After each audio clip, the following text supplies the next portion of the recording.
ದ್ವಿತೀಯ P U C ಇತಿಹಾಸದಲ್ಲಿ 5 ಅಂಕದ ಒಂದು ಬಹುನಿರೀಕ್ಷಿತ ಪ್ರಶ್ನೆಯನ್ನು ಈ ಒಂದು ವಿಡಿಯೋದಲ್ಲಿ ನಾನು ಚರ್ಚೆ ಮಾಡ್ತಾ ಇದ್ದೇನೆ. ಪ್ರಶ್ನೆ ಹೆಸರು ಯಾವುದಪ್ಪ ಅಂತಂದರೆ ಮೊಹಮ್ಮದ್ ಗವಾನನ ಸಾಧನೆಗಳನ್ನು ಕುರಿತು ವಿವರಿಸಿ ಅನ್ನುವಂಥದ್ದು. ತುಂಬ ಇಂಪಾರ್ಟೆಂಟ್ ಪ್ರಶ್ನೆ. ಈ ಒಂದು ವಿಡಿಯೋದಲ್ಲಿ ಇದನ್ನು ಕಲ್ತ್ಬಿಡೋಣ. ಓಕೆ, ಮೊಹಮ್ಮದ್ ಗವಾನನ ಸಾಧನೆಗಳನ್ನು ವಿವರಿಸಿ. ಹಾಗಿದ್ರೆ 5 ಅಂಕದ ಪ್ರಶ್ನೆಗೆ ನಾವು ಮೊದಲನೇದಾಗಿ ಏನು ಮಾಡಬೇಕಂತಂದರೆ ಪೀಠಿಕೆಯನ್ನು ಹಾಕಲೇಬೇಕಾಗುತ್ತೆ. ಪೀಠಿಕೆ ಕಡ್ಡಾಯ. ಸರಿ, ಹಾಗಿದೆ, ಪೀಠಿಕೆಯನ್ನು ಹಾಕೋಣ. ಓಕೆ, ನೆಕ್ಸ್ಟ್ ನೋಡೋದಾದ್ರೆ ಈಗ ಮೊಹಮ್ಮದ್ ಗವಾನ್ ಕ್ರಿಸ್ತಶಕ 1463ರಿಂದ 1481. ಮೊಹಮ್ಮದ್ ಗವಾನ್ ಬಹುಮನಿ ಸುಲ್ತಾನರ ಪ್ರಸಿದ್ಧ ಮುಖ್ಯಮಂತ್ರಿ. ಇವನು ಸಮರ್ಥ ಆಡಳಿತಗಾರನಾಗಿದ್ದ. ಪರ್ಷಿಯಾದ ಗವಾನ್ ಎಂಬಲ್ಲಿ ಜನಿಸ್ತಾನೆ. ಪೀಠಿಕಾ ಭಾಗವನ್ನು ಹೇಳ್ತಾ ಇದ್ದೀನಿ. ಅದಾದ ನಂತರ ಭಾರತಕ್ಕೆ ವ್ಯಾಪಾರಕ್ಕಾಗಿ ಬಂದಿರತಕ್ಕಂಥವನು ಇವನು 3ನೇ ಮೊಹಮ್ಮದ್ ಶಾನ ಮಂತ್ರಿಯಾಗಿ ನೇಮಕ ಆಗ್ತಾನೆ. ನೋಡಿ, ಇನ್ನೊಂದು ಸಲ ಹೇಳ್ತೀನಿ. ಮೊಹಮ್ಮದ್ ಗವಾನ್ ಬಹುಮನಿ ಸುಲ್ತಾನರ ಪ್ರಸಿದ್ಧ ಮುಖ್ಯಮಂತ್ರಿ ಇವನು, ಆಯಿತಾ. ಸಮರ್ಥ ಆಡಳಿತಗಾರನಾಗಿದ್ದ. ಪರ್ಷಿಯಾದ ಗವಾನ್ ಎಂಬಲ್ಲಿ ಜನಿಸ್ತಾನೆ. ಭಾರತಕ್ಕೆ ವ್ಯಾಪಾರಕ್ಕಂತ ಬಂದಿದ್ದ. 3ನೇ ಮೊಹಮ್ಮದ್ ಶಾನ ಮುಖ್ಯಮಂತ್ರಿಯಾಗಿ ನೇಮಕ ಆಗ್ತಾನೆ. ಇಷ್ಟಂತ ಗೊತ್ತಾಯ್ತಾ? ಸರಿಯಾಗಿ ನೆಕ್ಸ್ಟ್ ನೋಡೋಣ. ವಿಜಯನಗರ ಸಾಧನೆಗಳು ಏನೇನು ಸಾಧನೆ ಮಾಡ್ತಾನೆ ಇವನು? ವಿಜಯನಗರದ ಸಾಧನೆಗಳು. ಓಕೆ, ಸಾಧನೆಗಳು. ವಿಜಯನಗರದ ಸಾಮ್ರಾಜ್ಯದಿಂದ ಹುಬ್ಬಳ್ಳಿ, ಬೆಳಗಾವಿ, ಗೋವಾ ಪ್ರದೇಶಗಳನ್ನು ವಶಪಡಿಸ್ಕೊಳ್ತಾನೆ. ವಿಜಯನಗರ ಸಾಮ್ರಾಜ್ಯದಲ್ಲಿ ಇರ್ತಕ್ಕಂಥ ಹುಬ್ಬಳ್ಳಿ, ಗೋವಾ, ಬೆಳಗಾವಿಯನ್ನು ವಶಪಡಿಸ್ಕೊಳ್ತಾನೆ. ಓಕೆ, ನೆಕ್ಸ್ಟ್ ಮಾಳ್ವದ ಸುಲ್ತಾನರೊಂದಿಗೆ ಒಪ್ಪಂದ ಮಾಡ್ಕೊಳ್ತಾನೆ.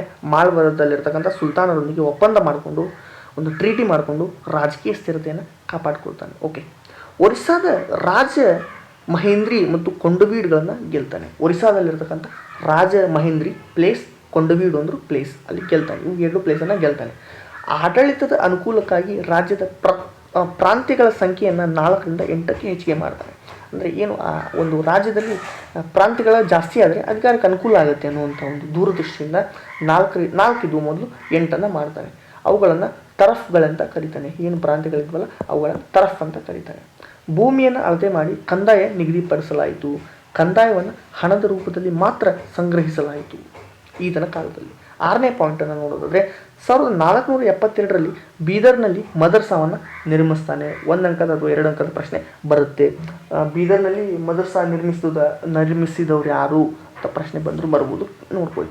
ಈ ಕಟ್ಟಡವು 3 ಅಂತಸ್ತಿನಿಂದ ಕೂಡಿದ್ದು. ಒಟ್ಟು 36 ಕೊಠಡಿಗಳಿದ್ದು.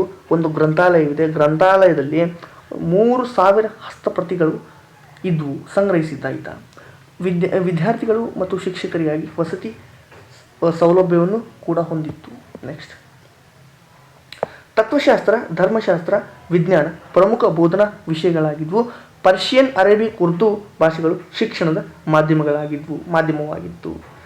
ಮೊಹಮ್ಮದ್ ಗವಾನ ಒಬ್ಬ ವಿದ್ವಾಂಸನಾಗಿದ್ದ. ಪರ್ಷಿಯನ್ ಭಾಷೆಯಲ್ಲಿ ರಿಯಾಜ್ ಉಲ್ ಇನ್ಸಾ, ಮಂಜಿರ್ ಉಲ್ ಇನ್ಸಾ ಎಂಬ ಕೃತಿಗಳನ್ನು ರಚಿಸಿದ್ದಾನೆ. ಗವಾನನು ಕಲಾಲಿಪಿಕಾರನಾಗಿದ್ದನು.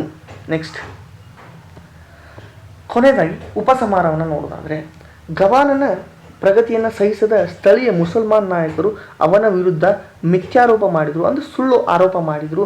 ಕ್ರಿಸ್ತಶಕ 1481ರಲ್ಲಿ ಅವನ ಶಿರಚ್ಛೇದನ ಮಾಡಲಾಯಿತು, ಅಂದರೆ ಅವನ ಚೆಂಡನ್ನು ಕಡಿದ್ರು.